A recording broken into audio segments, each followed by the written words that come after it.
مننجایټس د سحایه او التهاب ته مننجایټس وایي. هغه درې پردې کوم چې دماغ او سپاینل کارډ یې پوښلی دی هغې ته مننجیس وایي. د داخلي دوه پردو التهاب ته لیپټومننجیس ویل کېږي. که چېرته موږ د دماغ کټ سیکشن والو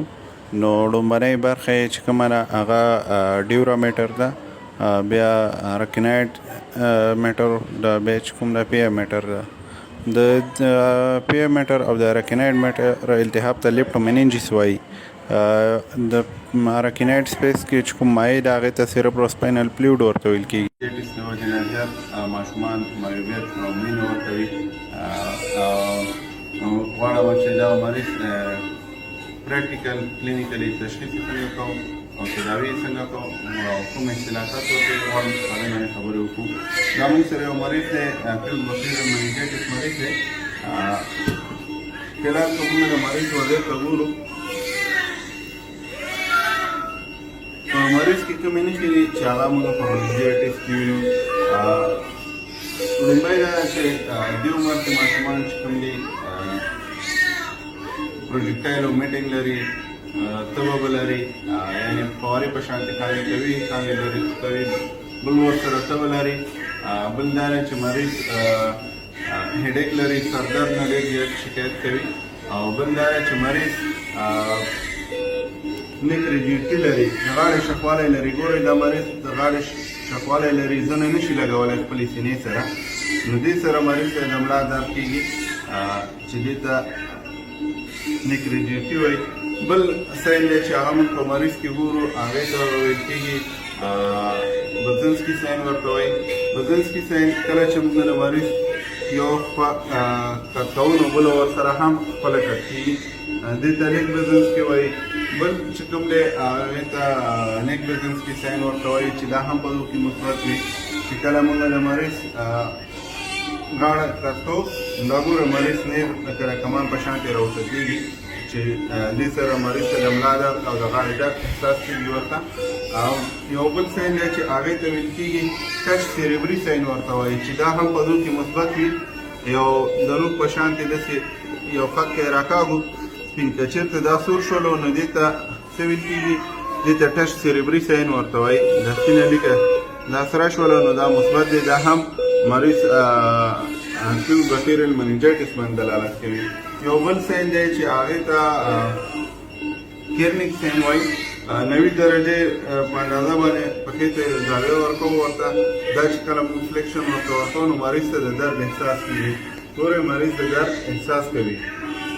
دا مریض چې کوم دی د انټراکرانیل هایپرټنشن لري، یعنې په دماغ کې د دې فشار ډېر زیات شوی ده. نو په دغو مریضانو کې چې کوم دی دا سیزر به پکې رامنځته کېږي، انټراکرانیل هایپرټنشن ولري، بل پکې اټکزیا وي، بې موازنګي تګ نشي کولی، بل هیډ هیډ لري یعنې سر کوږوالی لري. ګورو دا مریض همیش په یو طرف باندې د دې سر کوږ داسې هغه کړی که چې دې خوا ته راشي دا دې خوا ته راوړي ورسره، یعنې د سر کوږوالی لري ورسره. بل دا دی چې مریض ډیپلوپیا لري. ډیپلوپیا معنی دا ده چې مریض دوه لیده کوي، هر شی ورته دوه ښکاري. بل دا دی چې مریض نسټګمس لري، د سترګو د حرکات غیر منظموالی چې دا په دې مریضانو کې لیدل کېږي چې کله انټراکرانیل هایپرټنشن ورکړي. بل مریض چې دا پوپل ډایلیټیشن لري، خو دې مریض پکې اناریکوریا ورکړې ده. دا وګوره چې مریض پوپل وګورو نو د یو پوپل یې ډېر ډایلیټ ده او دا بل چې دا کم ډایلیټ ده، چې دا معمولا د په دماغ کې د خونریزۍ د وجې نه رامنځته کېږي یا د خاما د وجې نه رامنځته کېږي پکې، یا د کوم تومور د وجې نه رامنځته کېږي. بل دا ده چې مریض پکې انټراکرانیل هایپرټنشن ولري نو د دوی په دید کې مشکل وي. او بل مریض کې کوم دی تبه ډېره زیاته ورسره وي. په دې مریضانو کې موږ دې ته معاینات وکړلو، LP نمبر فنکچر هم ورته وکړلو چې د ملا د درېیمې او څلورمې فقرې ترمنځ سیسب معیار او هغه بیا څنګه کو د CSF انالایسس ټیسټ ورته کوو کلچر ورته کوو دې مریض ته موږ برین سی ټي هم کړې ده په برین سی ټي کې مریض هایدروسیفالوس ورکړی ده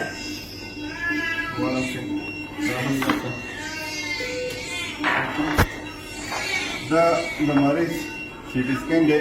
دا ګورئ وینټریکولونه بیخي له مایعاتو نه ډک شوي دي د CSF دا دوه ډوله هایدروسیفل ورکوي یو کمونیکیټنګ هایدروسیفلوس ورکوي بل نن کمونیکیټنګ هایدروسیفلوس ورکوي کمونیکیټنګ کې چې کوم دی په دې کې ابسټرکشن موجود نه وي جذب یې خرابوي او نن کمونیکیټنګ کې چې کوم دی ابسټرکشن یعنې بندش موجود وي اکثرا دا د مننجایټس اختلاط دی هایدروسیفلوس خپله اسباب چې کوم دي یا به د پروډکشن د CSF زیات وي یا به ابزارپشن د CSF څنګه وي کم شوی وي نو ډېرې پروډکشن د CSF ډېر زیات کېږي خو په دې کې د مننجایټس د وجې نه ابسټرکشن رامنځته کېږي معمولا اسباب چې کوم دي که موږ د بکټریا کلاسیفیکیشن وکړو د اول درې میاشتو کې چې کوم دی سټریپټوکوکل نمونیا ده ایکولای دی سالمونیلا ده سوډوموناس دی سپایروکوکس ایریس ده سټریپټوکوکل فیکالیس ده بیا د درې میاشتو نه تر درې کلنۍ پورې چې کوم دی سټریپټوکوکل نمونیا ده چې انفلوینزا ده او سټریپټوکوک نیزیري مننجیټایټس ده د درې کالو نه بعد چې کوم دی هغه معمولا بکټریا چې کوم دی سټریپټوکوکل نمونیا ده او نیزیري مننجیټایټس ده چې دغه د دې اسباب دي موږ د دې مریض تداوي کړې ده مریض کې مخکې نه انشاءالله ډېر ښه والی راغلی ده مریض دپاره اسیټوزولاماید هم شروع کړي دي ورته مونیټور هم ورته ورکړی دی انفیکټرن انفیکشن خاطره خو د ټول نه مخکې کله چې مریض موږ تشخیص کړو باید نیم ساعت مخکې د انټي بایوټیک څخه ډیکسامتاسون ورکړو تر څو د دغسې د ابسټرکشن څخه مخنیوی وشي نو د همدې د خاطره موږ ورته ډیکسامتاسون مخکې ورکړو چې په دې کې کوم ابسټرکشن رامنځته نه شي نو د دې اختلافات هم ډېر زیات دي مریض محدودیت ورکوي پکې کوڼوالی ورکوي پکې ړندوالی ورکوي پکې مریض زموږ اوس هم شعوري حالات یې ښه نه دی مریض پټنشن به لري ورسره فشار یې ډېر لوړ دی یو سره څلور کې نه مریض بریډیکارډیا لري ځینې وخت پکې شنسټوک بریک هم رامنځته کېږي نو موږ دې مریض ته پلان شروع کړی دی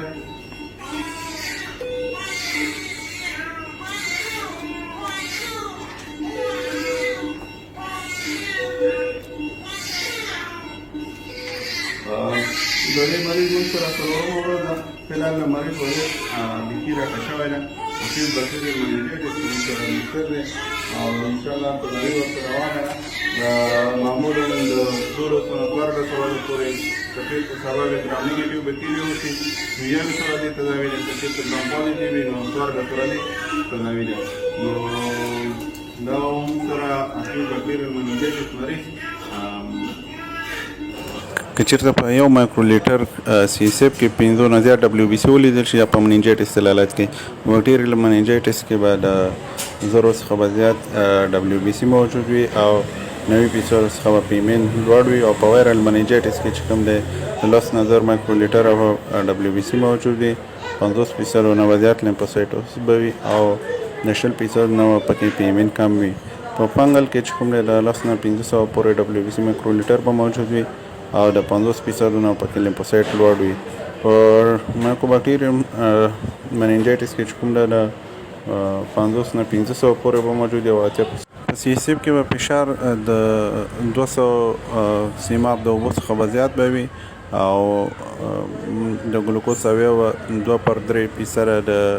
وینې د غلیظیت څخه به کمه وي او د پروټین سویه به پکې د 50 ملي ګرام پر ډیسي لیټر څخه به زیاته وي